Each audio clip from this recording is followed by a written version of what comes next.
नमस्कार, मैं हूं सतीश कुमार मिश्रा और स्वागत है आप सभी का कॉम्पिटिटिव इंग्लिश ट्यूटोरियल के यूट्यूब चैनल पर। आज जिस विषय को लेकर के मैं आप लोगों के बीच में उपस्थित हूं, उस टॉपिक का नाम है वॉइस यानी वाच्य, हिंदी में हम कहते हैं। वॉइस या वाच्य क्या मतलब होता है इसका? दरअसल ये और कुछ भी नहीं, अपनी बातों को कहने का अलग अलग तरीका है। एक ही बात को दो तरीके से रखा जा सकता है या रखने का तरीका है और इसका मुख्य संबंध वर्ब यानी क्रिया से है। तो वॉइस का क्या इंपॉर्टेंस है, क्या रोल है और ये क्यों बच्चों के लिए या बड़ों के लिए भी महत्वपूर्ण है, क्योंकि इसको जाने बगैर ना तो हम कन्वर्सेशन का में सही तरीके से अपनी बातों को रख सकते हैं, क्वेश्चन आंसर भी सही तरीके से नहीं कर सकते और कंप्रीहेंशन वगैरह जो परीक्षा में पूछे जाते हैं उसको भी सही तरीके से सॉल्व करने में इसकी बड़ी भूमिका होती है। तो ये बातों को दो तरीके से रखना, यही इसकी सबसे बड़ी खासियत होती है। और बिना देरी किए हुए इसके विशेष बातों को जानने के लिए मैं आपको लिए चलता हूं अपने कंप्यूटर स्क्रीन पर। जैसा कि आप देख पा रहे हैं आपकी स्क्रीन पर, आज का हमारा टॉपिक है वॉइस। हिंदी में हम इसको कहते हैं वाच्य। एक तरीके से कहें तो वाच्य मतलब बोली होता है, बोलना। बोलने का दो तरीका होता है या कितने तरीके से हम किसी एक बात को रखते हैं, यही इसका असली अर्थ हुआ।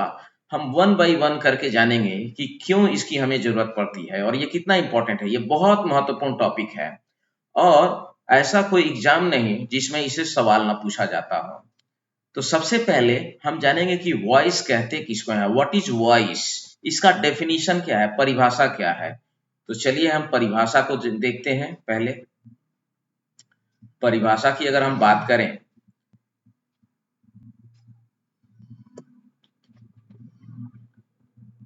तो वॉइस का एक डेफिनेशन मैंने लिया है, the form of a verb that shows whether the subject of a sentence performs the action or is affected by the action is called the voice। ये एडवांस्ड लर्नर्स ऑक्सफोर्ड की दी हुई परिभाषा है। इसका मतलब ये हुआ कि क्रिया के जिस रूप से यह पता चले या चलता है कि वाक्य का कर्ता यानी सब्जेक्ट कोई क्रिया करता है या क्रिया से स्वयं प्रभावित होता है, उसको हम वाच्य कहते हैं। तो इस प्रकार अगर इस डेफिनेशन को हम देखें तो ये डेफिनेशन से स्पष्ट है, परिभाषा से स्पष्ट है कि वॉइस का संबंध जो है ये वाक्य में प्रयुक्त क्रिया यानी वर्ब से है, जो बताती है कि वाक्य का सब्जेक्ट या तो कुछ कार्य करता है या खुद उस कार्य से प्रभावित होती है। वाच्य यानी वॉइस का यही एकमात्र चीज है, या तो ये बताती है कि वाक्य का सब्जेक्ट जो है, सेंटेंस का जो सब्जेक्ट है या वर्ब का जो सब्जेक्ट है वह कोई काम कर रहा है या जो एक्शन हो रहा है उससे खुद ही वह प्रभावित हो रहा है, या तो वह दूसरे को प्रभावित करता है या दूसरे से स्वयं प्रभावित हो रहा है। मुख्य इसका मकसद यही है। अब इसको दो तरीके से समझने का तरीका भी है, हम जानते हैं। एक वाक्य मैंने लिया, इसको मैंने दो पार्ट में यहां पर तोड़ा है। पहला है ये सब्जेक्ट राम और दूसरा पार्ट है राइट्स अ लेटर। तो यहां अगर इस दोनों पार्ट को हम मिला दें, ये पार्ट और ये पार्ट, ग्रीन वाला और रेड वाला, तो ये दोनों पार्ट को अगर हम जोड़ते हैं तो हम देख रहे हैं कि राम राइट्स अ लेटर। इस वाक्य का अगर विश्लेषण करें तो हमें पता चल रहा है कि सब्जेक्ट जो राम है जिसके बारे में हम बात कर रहे हैं ये एक्शन मोड में है। तो here subject is in action and the action is moving from subject to object, therefore it is in active। कहने का मतलब ये हुआ कि यहाँ राम जो काम कर रहा है लिखने का, तो इसके लिखने का जो एक्शन हो रहा है राम के द्वारा, वो राम से जा रहा है कहां पर, लेटर पर। राम लिख रहा है इसलिए लेटर लिखा रहा है। तो यहाँ पर राम के द्वारा लिखने वाले किए गए एक्शन का प्रभाव लेटर पर पड़ रहा है, यानी राम का एक्शन, सब्जेक्ट से ये एक्शन शुरू होकर किसी दूसरे पर पास हो रहा है। ये हुआ एक्टिव मोड, इसीलिए इसको एक्टिव कहते हैं। अब इसी बात को हम दूसरे तरीके से जब कहते हैं तो हम कहते हैं a letter is written by Ram. अब यहाँ सब्जेक्ट है ए लेटर। इस वाक्य का अगर हम विश्लेषण करें तो पता चल रहा है कि पत्र लिखा जा रहा है राम के द्वारा। इस वाक्य का सब्जेक्ट हो गया ए लेटर। और यहां मुख्य बात यह है कि पहले वाले सेंटेंस में राम जो लिखने का काम कर रहा था वो दूसरे पर जा रहा था, और इस वाक्य में क्या हो रहा है कि कोई और एक्शन कर रहा है, उस एक्शन का इफेक्ट किस पर आ रहा है, सब्जेक्ट लेटर के ऊपर में। इस वाक्य का अगर इस दोनों बॉक्स का हम देखें, विश्लेषण करें, a letter is written by Ram, तो इसमें सब्जेक्ट हो गया लेटर, ए लेटर। एक पत्र लिखा जा रहा है, कहने का मतलब वाक्य में एक एक्शन हो रहा है लिखने का, और उस लिखने का जो काम हो रहा है, उसका जो एक्शन है, इफेक्ट है, वो इफेक्ट लेटर के ऊपर ही आ रहा है, यानी सब्जेक्ट के ऊपर ही वो एक्शन पास हो रहा है। इसी चीज को क्लियर करने के लिए मैंने यहां पर लिखा the action is passing on subject which is done by someone, therefore it is in passive. तो इसी को हम पैसिव कहते हैं। एक्टिव और पैसिव का मुख्य अंतर ये हुआ, अगर हम इसको कहें इस तरीके से, तो एक्टिव और पैसिव का मुख्य अंतर ये हुआ कि एक्टिव में सब्जेक्ट एक्शन मोड में होता है और उसके एक्शन का प्रभाव किसी और पर जा रहा होता है, ऑब्जेक्ट पर जा रहा होता है। और पैसिव में जो एक्शन हो रहा होता है वह एक्शन सब्जेक्ट के ऊपर ही पास हो रहा होता है। ये बेसिक कॉन्सेप्ट हुआ एक्टिव और पैसिव का। अब ये एक्टिव और पैसिव की कहानी है क्या, तो इसके लिए हमें पहले जाना पड़ेगा वर्ब के बारे में। तो there are two forms of verb. अगर ये बात मैं कर रहा हूं तो मैं प्रिंसिपल वर्ब की बात कर रहा हूं। तो प्रिंसिपल वर्ब के दो फॉर्म होते हैं, एक ट्रांजिटिव वर्ब और दूसरा इंट्रांजिटिव वर्ब। और वर्ब के बारे में मैंने डिटेल्स में वीडियो पहले से बना रखा है, अगर आपने नहीं देखा है तो आप उसको जाकर के देखेंगे। उसका लिंक मैं ऊपर इन्फो में दे दूंगा, आपको वहां से मिल जाएगा लिंक। तो ट्रांजिटिव वर्ब कहते हैं वैसा वर्ब जिसको ऑब्जेक्ट हो, और इंट्रांजिटिव कहते हैं जिसको ऑब्जेक्ट ना हो। हम इसको भी एक एग्जांपल से समझते हैं। यहाँ पर राम इट्स अ मैंगो, इसमें राम सब्जेक्ट हो गया, इट्स एक एक्शन हो रहा है इसके द्वारा, और किसको खा रहा है, आम को खा रहा है, तो मैंगो यहाँ ऑब्जेक्ट हो गया। और हमेशा याद रखिए, a transitive verb has two voices. Transitive verb ही है जिसके दो वॉइस होते हैं, एक्टिव और पैसिव। सामान्यतः इंट्रांजिटिव वर्ब के दो वॉइस नहीं होते हैं आमतौर पर, लेकिन हम इसके बारे में भी थोड़ा सा और अभी आगे स्पष्ट करेंगे आपको। द डॉग बार्क्स, तो सबसे पहला तो हमने ऊपर देखा Ram right it's a mango में इट्स जो है वो ट्रांजिटिव वर्ब है, क्योंकि इसको एक ऑब्जेक्ट है मैंगो और राम इसका सब्जेक्ट हो गया, और इस वर्ब का ऑब्जेक्ट हो गया मैंगो, ये ट्रांजिटिव वर्ब है। द डॉग वॉक्स, यहां पर कोई ऑब्जेक्ट नहीं है, कुत्ता भौंकता है, भौंकने वाला कुत्ता हो गया, पर इसके भौंकने का असर किसी और के ऊपर नहीं जा रहा है, इसको कोई ऑब्जेक्ट अभी नहीं है, ये हुआ इंट्रांजिटिव वर्ब। तो an intransitive verb is not used in the passive voice unless it has a cognate object। Intransitive verb का पैसिव वॉइस में तब तक यूज नहीं होता जब तक कि इसको कोई कॉग्नेट ऑब्जेक्ट नहीं हो। अब सवाल उठता है कि कॉग्नेट ऑब्जेक्ट क्या है। ये टॉपिक मैंने थोड़ा सा एडवांस लेवल के स्टूडेंट्स को ध्यान में रख करके यहाँ इस चीज को जोड़ा है इसमें। when intransitive verbs take after them an object similar in meaning to the verb, such an object is called a cognate object। इसका मतलब ये हुआ कि जब अकर्मक क्रियाएं अपने बाद क्रिया के समान अर्थ वाली ऑब्जेक्ट लेती हैं, ऐसे ऑब्जेक्ट को कॉग्नेट ऑब्जेक्ट यानी सजातीय कर्म कहते हैं। ये है क्या सजातीय कर्म, थोड़ा सा इसको भी हम विस्तार से समझते हैं। यानी कि वर्ब और उस वर्ब के बाद आने वाला ऑब्जेक्ट दोनों का मीनिंग सेम निकलता हो, तो वर्ब और ऑब्जेक्ट, तो ऐसे वर्ब का जो मीनिंग होगा वही उसके ऑब्जेक्ट का भी मीनिंग होता है। जैसे मैं आपको यहाँ समझा रहा हूं, ये इस सेंटेंस को मैंने दो पार्ट में यहाँ तोड़ा है। रेड लेटर वाला जो भी है इसका हाफ पोर्शन है, हाफ पोर्शन इसके बाद मैं आपको दिखाता हूं। यहाँ जैसे मैं कह रहा हूं ही फॉट ए गुड, यहाँ ऑब्जेक्ट मैं यहाँ पर समझाने के लिए आपको दे रहा हूं फाइट। अब इस दोनों वाक्य को हम कंप्लीट करते हैं। He fought a good fight, इसका मतलब हुआ उसने एक अच्छी लड़ाई लड़ी। अब आप समझिए ये फाइट नाउन है और फॉट जो है, फाइट फॉट फॉट वर्ब का सेकंड फॉर्म है।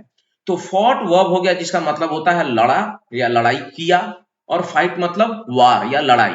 और ये ऑब्जेक्ट और वर्ब दोनों सेम मीनिंग के हैं, दोनों का एक ही अर्थ है।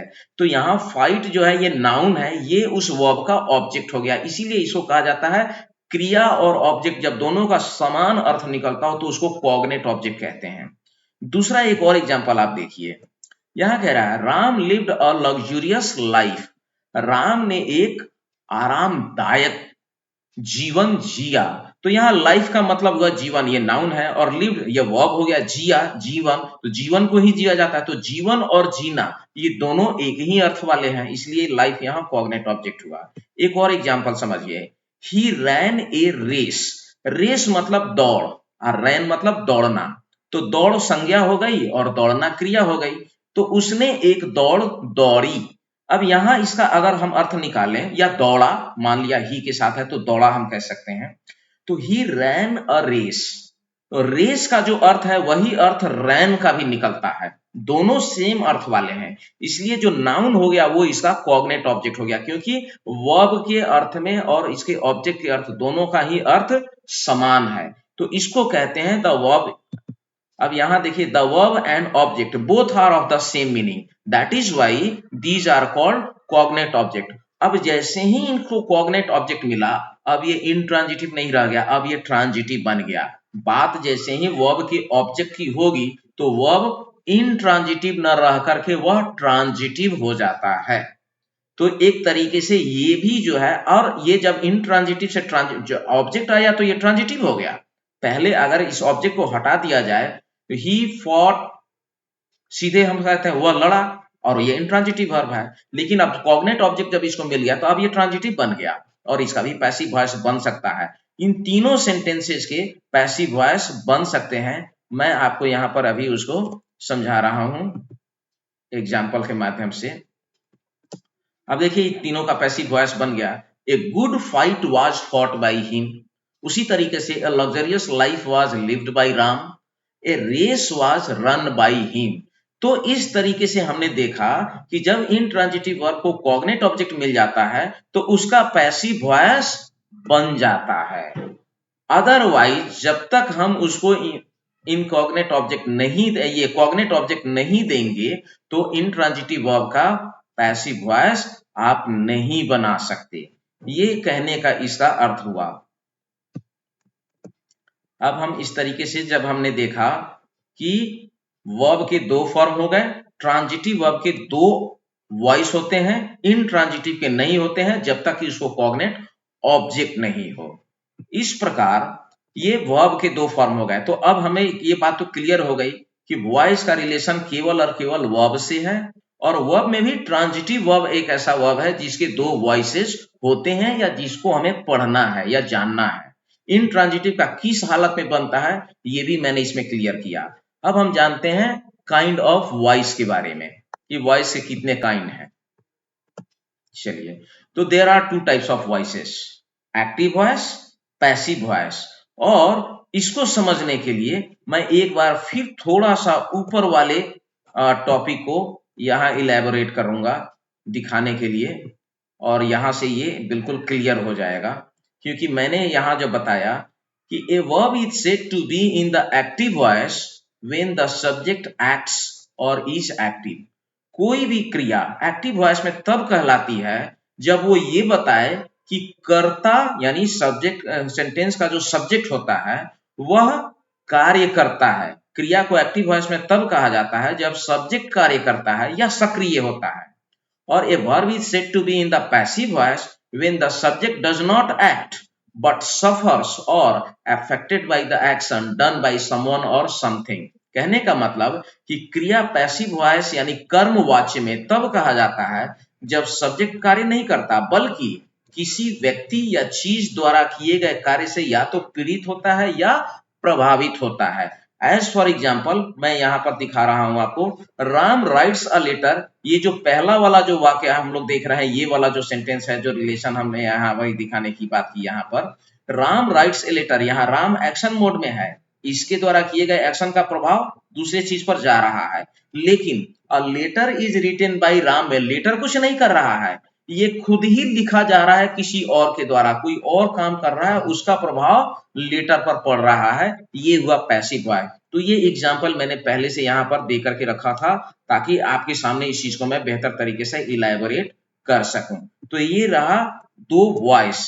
अब हम जानते हैं कि एक्टिव से पैसिव बनाने के नियम क्या होते हैं, और ये नियम आज मैं सिर्फ इसका लेआउट समझा रहा हूं। ये लेआउट अगर आप समझ गए तो फिर आगे का काम तो बेहद आसान है। और सबसे पहले जो होता है कि एक्टिव से पैसिव में चेंज करने के नियम क्या होते हैं, तो इसके 5 स्टेप हैं। हम 5 स्टेप को आज सही तरीके से समझेंगे, इसलिए ये वीडियो छोटा होगा। सबसे पहले एक्टिव वॉइस के ऑब्जेक्ट को सब्जेक्ट के रूप में हम ले आते हैं, सब्जेक्ट की जगह पर। ये पहला रूल है। जैसे मैंने यहाँ एक एग्जांपल लिया, राम राइट्स अ लेटर, ये आपके स्क्रीन पर बिल्कुल क्लियर दिख रहा होगा, राम राइट्स अ लेटर।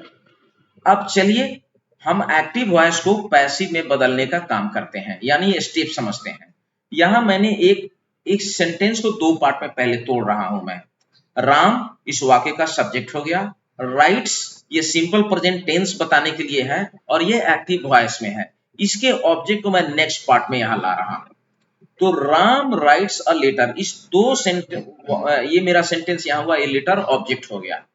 अब आप यहां पर देखिए, पूरा ध्यान आप यहां दीजिए, राम राइट्स अ लेटर, इसमें अ लेटर क्या हो गया, ऑब्जेक्ट हो गया, राम सब्जेक्ट हो गया, और राइट्स वर्ब हो गया। यहाँ राम एक्शन मोड में है, राम जो एक्शन कर रहा है।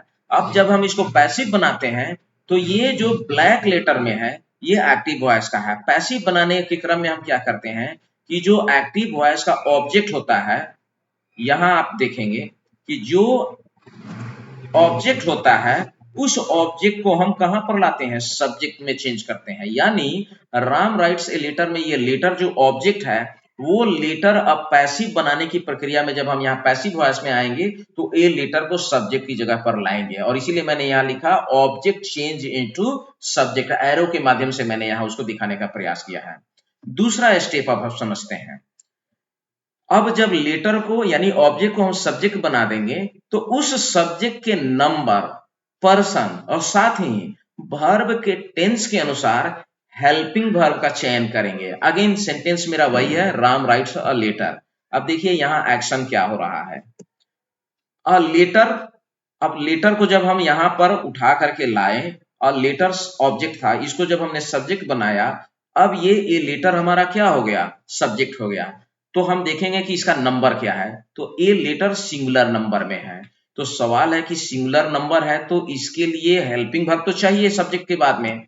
अब ये कहां से आता है, तो ये देखिए इज एम आर, ये हेल्पिंग वर्ब है। ये हेल्पिंग वर्ब मैंने कहां से लिया, तो मैंने पहले ही बताया कि जिस ऑब्जेक्ट को हम सब्जेक्ट बनाते हैं उसके नंबर और पर्सन को ध्यान में रखते हैं, साथ साथ एक्टिव वॉइस का वर्ब किस टेंस में है। तो यहां आप देखिए कि ये राइट्स सिंपल प्रेजेंट में है। तो सिंपल प्रेजेंट के लिए जो हेल्पिंग वर्ब दिया जाता है पैसिव वॉइस में, उसकी सूची यहां पर है, इज एम आर।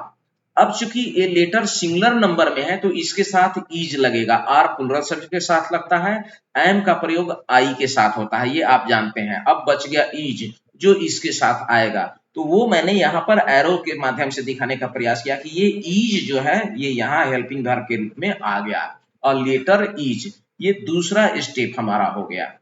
अब हम बढ़ते हैं तीसरे स्टेप की तरफ। तो तीसरा स्टेज में क्या होता है कि हमने ऑब्जेक्ट ले लिया, हेल्पिंग वर्ब ले लिया, अब बारी है प्रिंसिपल वर्ब की। तो प्रिंसिपल वर्ब का तीसरा रूप यानी पास्ट पार्टिसिपल रूप लिया जाता है। अब इसको भी जरा सा देख लीजिए, राम राइट्स ए लेटर को हम पैसिव में चेंज करना है।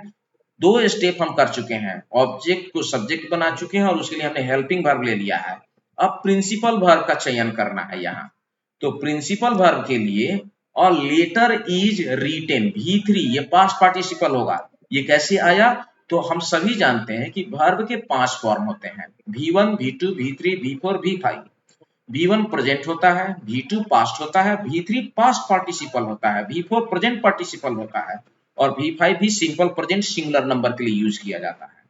तो हमेशा याद रखिए कि पैसिव वॉइस में पांचों फॉर्म में एक ही फॉर्म हमेशा, चाहे टेंस कोई भी हो, वो चलेगा V3।